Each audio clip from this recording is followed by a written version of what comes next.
The EU's free movement of people requires shared external borders.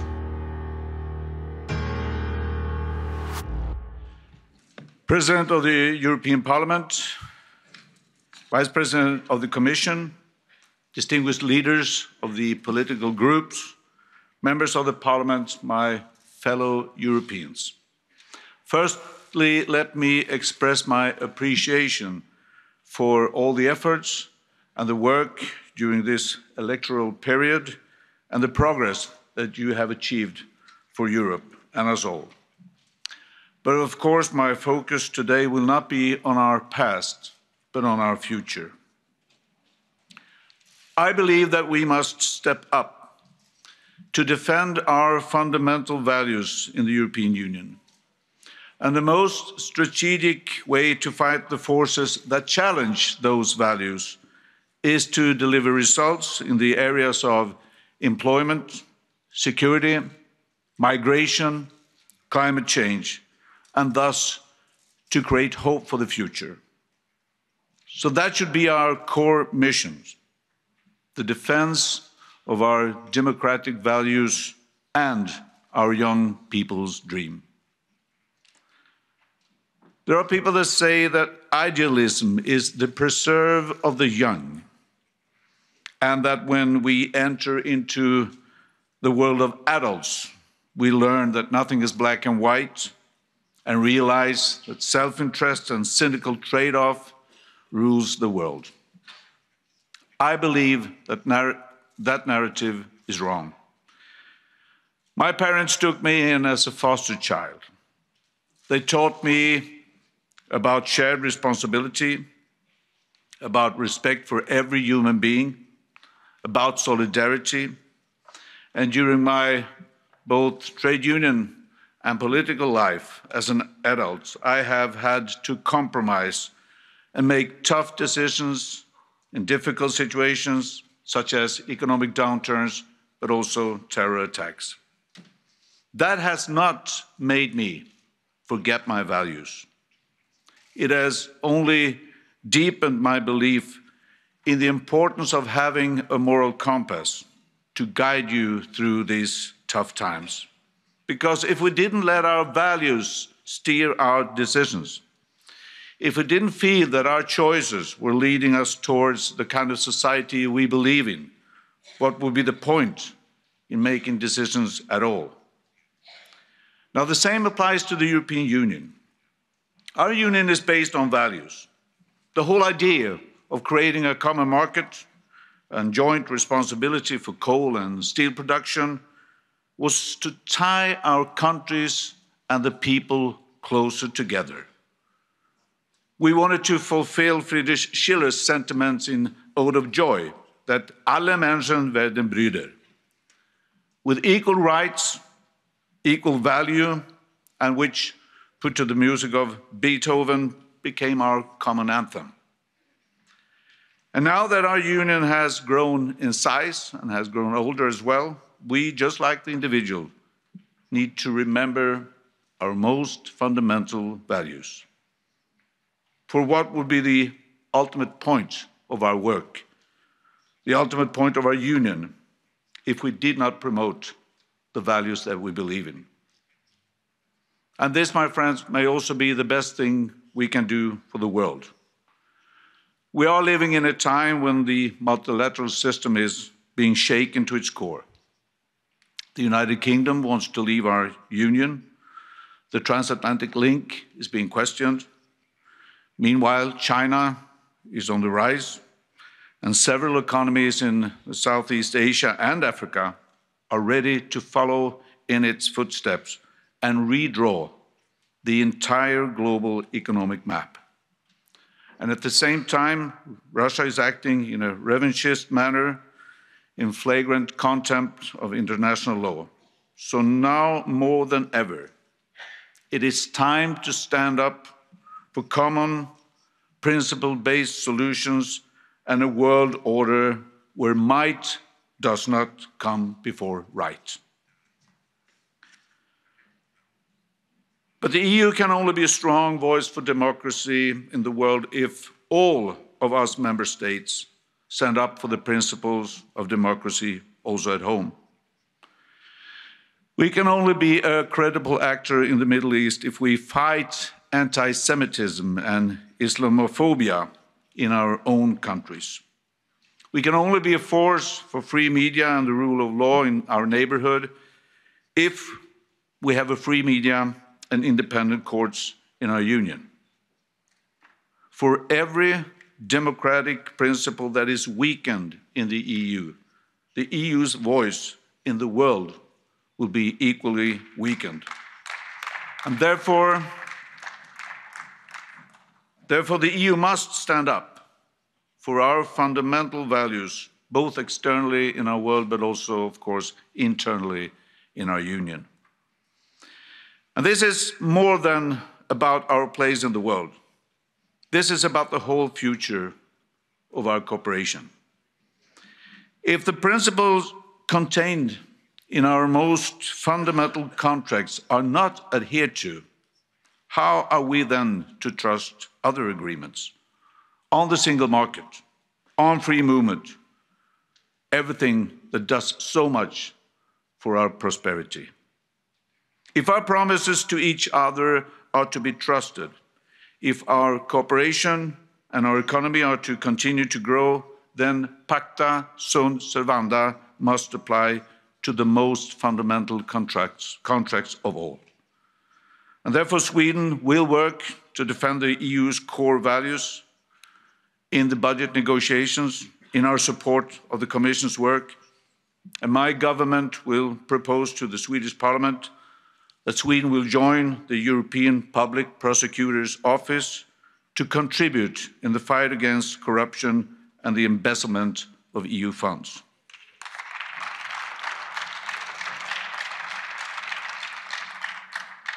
We support also the Belgian proposal, or something similar, to establish an EU mechanism for the peer review of adherence to the rule of law. And I will devote my efforts in Europe to defending the values that I have borne since my childhood, of the equal value of all people and of solidarity. I will give my all, side by side with so many of you, to refute and fight the extremist forces who deny these values, and those forces that are doing everything they can to tear apart the union that defend them.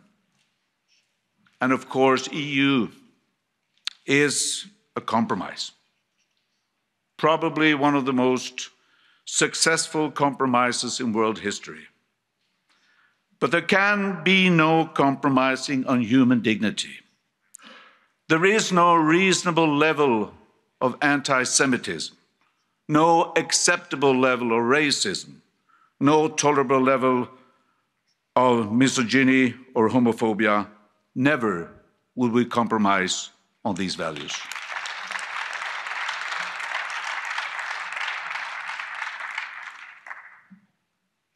The defense of democracy is also the defense of young people's dreams. Is there anything more dangerous to a society than its young people ceasing to dream? It is in societies that have lost hope that both political and religious extremism can grow the strongest. And this is not only crucial in the fight against extremism, but also in the work to uphold a broad popular support for our union. I believe it is crucial for all of us in the current Brexit negotiations, for example, that the UK and the EU have the ability to move on as friends and create a close, strong and long-term relationship. But the only way for the EU to avoid similar exit ordeals in the future is to constantly prove its worth to people's everyday lives and to their dreams for the future. And that is why the EU should not only benefit the market, but preferably benefit its people. It is also why the work for a larger market can also be the work for a stronger democracy if that can create jobs and hope for our young people. Over the past 2 years, South African President Cyril Ramaphosa and I have co-chaired a global commission on the future of work for the International Labour Organization. And there is no doubt that in the future, work will be more advanced, more automized, more digitized, and that demand for skilled workers will soar. And this is good news for EU. We benefit from a global competition that is based on knowledge rather than lower wages. But we cannot rest on our laurels because everyone wants to be in the same position. China has long been educating more engineers than the United States, Germany, and Japan put together. So in this respect, our European cooperation will have an incredibly important role to play in the creation and sharing of world-leading knowledge and innovation. And there are always many competing interests in budget negotiations. You know that better than most. But my country has learned that the very hard way, that it is only with strict policy priorities and a budget that is under control that democracy actually can deliver in the long term and with stability. And that is why, given all the competing interests, we do not propose a larger budget, but rather the stronger prioritization of innovation, new jobs, the digital, educational and physical infrastructure required to make them possible. It is our responsibility for our young people's dreams to take advantage of this opportunity. Our solution can never be to lower wages or raise protectionist walls. We should not shut ourselves off from the world. We should lead it. Now, therefore, I am proud also that young people now in Tallinn or in Bratislava can listen to hip-hop from Paris or fado from Lisbon on Spotify from Stockholm. But I also know how hard Spotify had to work to get launched in Europe. Compare that to a startup company in Silicon Valley that can launch a product on the US market and reach more than 320 million people immediately. So our only chance of competing with this is to make it just as easy to reach all the citizens in the European Union at the same time. And believe me, anyone who has lived through a dark Nordic winter knows that we can not compete with California when it comes to weather. For generations, people from our continent have traveled across the Atlantic in search of a better life. But the young geniuses and IT geniuses of today and the future should not have to go west or east, for that matter, to realize their dreams. They should be able to do so here in Europe, in a digital market open to everyone. Friends, it is now almost a treat to visit the European Commission website and see that one priority policy area is the European Pillar of Social Rights. Of course, my pride is not diminished when I also says that we launched this work in the Swedish city of Gothenburg. Now, I'm grateful to President Juncker, the Commission, to the European Parliament, to the Member States in the Council for all of our work to create a social pillar and establish 20 key principles that strengthen the social rights of all the citizens of Europe. But no worker will or should thank us unless these 20 principles also become a reality across the EU. Until we stand up for collective agreements and fair wages, until we put a stop to rule breaking and tax fraud, until we secure gender equality and women's right to a full wage, a career without glass ceilings, and the freedom to decide over their own lives. Now, for this very same reason, Sweden will actively promote new free trade agreements, because we know how many jobs these agreements can create.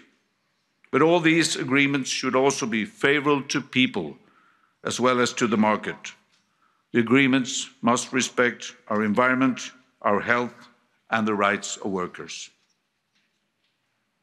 And there is an enormous potential for the European services market if it's opened up and shaped with concern for social rights. The EU labour market must be defined by all of the positive freedoms: the freedom of study abroad, learn languages, work throughout Europe, but never the freedom to set workers against workers. Our common labour market should not crush workers' dreams, it should fulfil them. I know that if you are to have hope in the future, you must also feel safe here and now. ISIS and terrorism are dreadful security threats that must be dealt with together. But unfortunately, that's not the only challenge that we have. I recently met the leadership of Europol at their headquarters in The Hague and their virtual command post. Europol has done an amazing job, not least breaking up and arresting paedophile networks. This type of crime, every nation and nation's police service can see their part, but we can only see the whole and crush it in cooperation with others.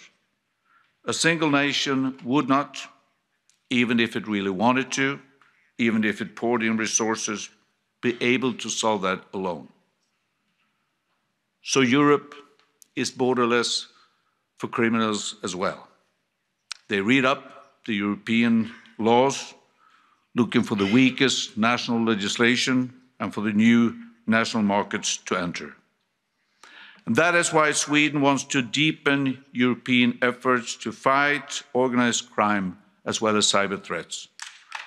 We want to strengthen our cooperation on security and defence, increase our ability to implement joint civilian and military crisis management operations, and have a European Union that cooperates with strategic partners and builds security together. I also know that there is a broad agreement in this Parliament and on this continent that the EU must never again lose control in the way it did during the refugee crisis.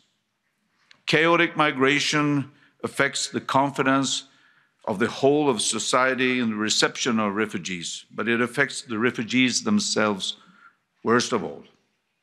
The only ones who benefit are right-wing extremists who are able to use the situation to inflame hatred of migrants. The EU's free movement of people requires shared external borders and a shared responsibility for orderly and regulated migration built on three pillars.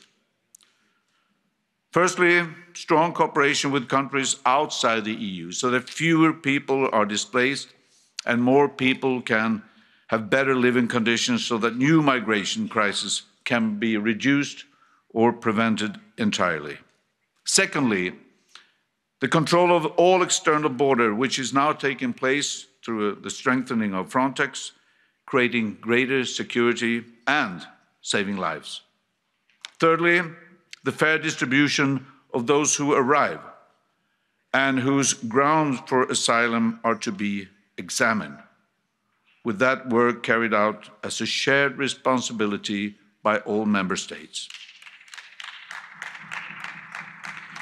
It should not be possible to benefit from all of the advantages of the Schengen cooperation and then refuse to share the responsibility for its maintenance. And we have, in this respect, a huge task ahead of us. Sweden will do its best to support the completion of that task, and I'm under no illusion that it will be simple. But if we fail to deliver, the Schengen Agreement will be weakened. And in the long run, so will the entire European Union. So it's time now to step up for orderly and regulated migration in Europe. It is in the best interest of us all. Dear friends, as Swedes, we are often asked, do you know ABBA? Do you know Zlatan Ibrahimovic? Now we're getting ready for a new question. Do you know Greta Thunberg? We are proud of the demonstrations that she has inspired, which gathered over 1 million young people all over the world. But one thing we must never forget in their message is the following. It is not up to their generation to solve the climate crisis. It is up to us, all generations, here and now. And Sweden is ready to be in the lead of that work and show what is possible. We have a climate framework for our society which will lead our efforts to cut emissions quickly and powerfully and achieve net zero emissions by 2045. But it's us, together, that must implement the Paris Agreement without any ifs, without any buts, without maybes, in order to keep the global temperature rise below 1.5 degrees. And as part of this work, the EU needs to adopt a goal of net zero emissions by 2050 at the very latest. And this is also a great opportunity for European industry, as the whole world is crying out for new solutions. So this is not only the right thing to do morally, it is the smart thing to do economically, and it is crucial to our survival. To conclude, Mr. President, this is what I want to say to you today. Idealism is not only the preserve of the young. Our common values have been the basis for the EU's fantastic history, and they must guide us now so that we can have an even brighter future. And in these times when people say that the EU must prove its worth, there is no better task for our union than defending our democratic values and by delivering on jobs, security, migration and climate change, defending the dreams of our young people. An EU that can deliver this not only gains greater legitimacy, but also a stronger voice in our world. It is indeed a difficult task, but that is why it's so alluring, and that is why it's so perfect for us. Thank you for listening.